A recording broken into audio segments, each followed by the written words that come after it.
सुनहरे सूरज की किरणों से नहाया एक भव्य महल, यह है उज्जैनी का राजमहल।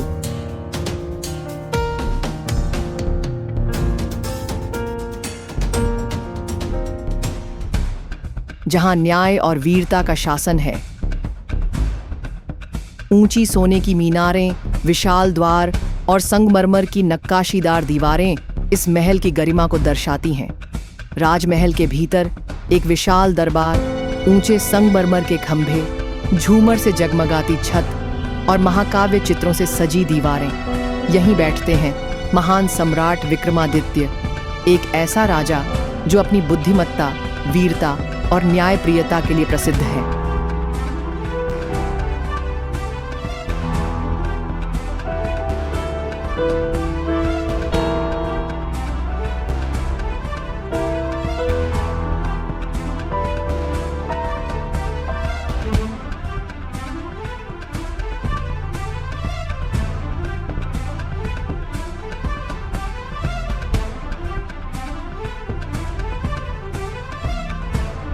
स्वर्ण सिंहासन पर विराजमान विक्रमादित्य, उनकी आंखों में तेज, चेहरे पर गहरी सोच और हाथ में उनकी तलवार मानो न्याय और पराक्रम का प्रतीक। इस दरबार में दूर दूर से लोग आते हैं न्याय की खोज में, क्योंकि इस सम्राट का न्याय अटल और निष्पक्ष है। यहीं से शुरू होती है एक ऐसी अद्भुत यात्रा, एक ऐसा रहस्य जो इतिहास के पन्नों में अमर रहेगा। यह है कहानी विक्रम और बेताल की।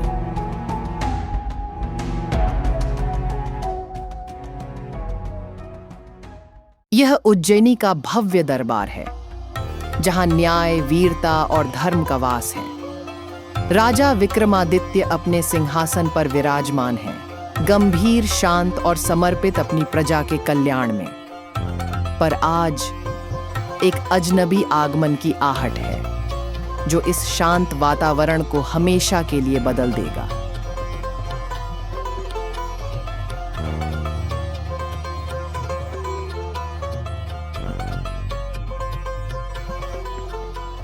जय हो सम्राट विक्रमादित्य। तुम कौन हो? मैं एक विनती लेकर आया हूं, एक ऐसा कार्य जिसे केवल आप ही पूरा कर सकते हैं। और यह कौन सा कार्य है जिसके लिए तुमने मेरे दरबार का रुख किया है? हे राजन, दूर श्मशान भूमि में एक रहस्यमयी आत्मा निवास करती है, एक बेताल। उसे पकड़कर मेरे पास लाने का कार्य केवल आप जैसे पराक्रमी राजा ही कर सकते हैं। यदि यह कार्य मेरा परीक्षण है तो मैं इसे स्वीकार करता हूं। मैं स्वयं उस बेताल को पकड़कर तुम्हारे पास लाऊंगा। पराक्रमी सम्राट विक्रमादित्य की, पराक्रमी सम्राट विक्रमादित्य की, पराक्रमी सम्राट विक्रमादित्य की। राजा विक्रमादित्य ने तांत्रिक की चुनौती को स्वीकार कर लिया। बेताल को पकड़कर लाने का यह कार्य सिर्फ साहस नहीं, बल्कि धैर्य, बुद्धि और आत्मबल की परीक्षा भी होगी।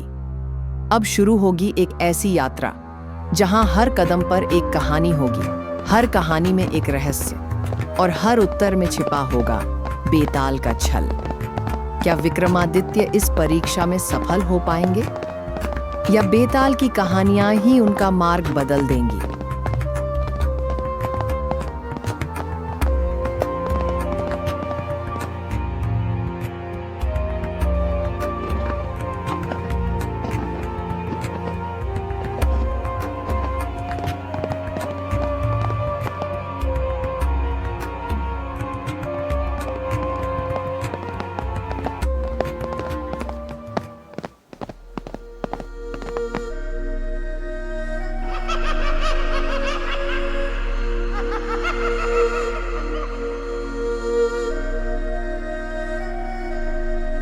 तो तुम ही हो उज्जैनी के पराक्रमी राजा विक्रमादित्य। क्या सच में तुमने यह सोचा कि तुम मुझे यहां से उठा ले जाओगे?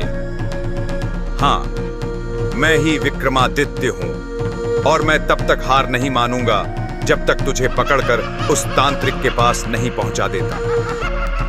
तुम जैसे बहादुरों ने भी मुझे पकड़ने की कोशिश की है, पर क्या हुआ? सब लौट कर नहीं आए। मैं तो एक आत्मा हूं, हवा की तरह उड़ जाता हूं। तुम मुझे कैसे बांधोगे?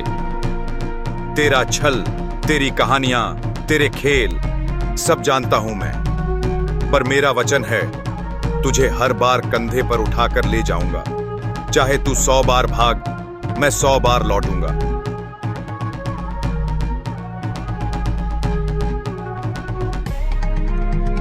राजा विक्रम, पर याद रखना, हर बार मैं तुझे एक कहानी सुनाऊंगा, और अगर तुमने उत्तर दिया तो मैं फिर उड़कर इसी पेड़ पर आ जाऊंगा।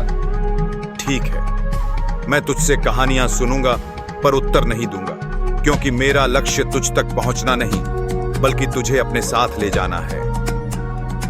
इस प्रकार राजा विक्रमादित्य ने बेताल को अपने कंधे पर उठा लिया। यात्रा अब शुरू हुई है, जहां हर कदम पर होगी एक नई कहानी, और हर कहानी में छिपा होगा एक रहस्य। क्या राजा इस परीक्षा में सफल होंगे, या बेताल की चालें उन्हें भटका देंगी? जानने के लिए देखिए अगला अध्याय, विक्रम और बेताल की अनसुनी कहानियां।